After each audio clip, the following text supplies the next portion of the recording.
আচ্ছা এই তুমি কি একটা ডিম ভেঙে দেখাতে পারবা? যদি এই ডিমটা তুমি ভেঙে দেখাতে পারো তার সাথে নাকছে যুদ্ধ বোঝাও।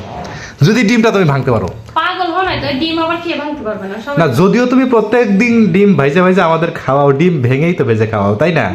কিন্তু আমি কথা দিচ্ছি তুমি এই ডিমটা ভাঙতে পারবা না।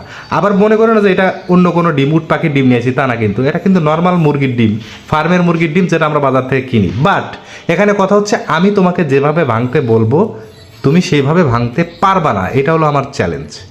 ঠিক আছে, এখন কি তুমি মনে করতেছো তুমি ভাঙতে পারবা? তো অবশ্যই ভাঙতে পারবো, ডিম ভাঙাবার ব্যাপার হলো যে আচ্ছা তাহলে শোনো, তুমি প্রথমে ট্রাই করবা এইভাবে, ঠিক আছে? প্রথমে এইভাবে ট্রাই করবা, হ্যাঁ দেখো আমি এভাবে দেখাচ্ছি, এভাবে ট্রাই করবা। এভাবে ভেঙে যদি তুমি ফেলে দিতে পারো, ভাঙতে পারো, সমস্যা নাই। এভাবে যদি ভাঙতে ব্যর্থ হও তাহলে সেক্ষেত্রে তুমি দুই হাতের তালুর মধ্যে এই দুই চোখা অংশ নিয়ে প্রেস করে তারপরে ভাঙতে পারো। মানে যদি ভেঙে ফেলো, এটা লম্বা করে ধরতে হবে, হ্যাঁ, যে just- যেই ধরে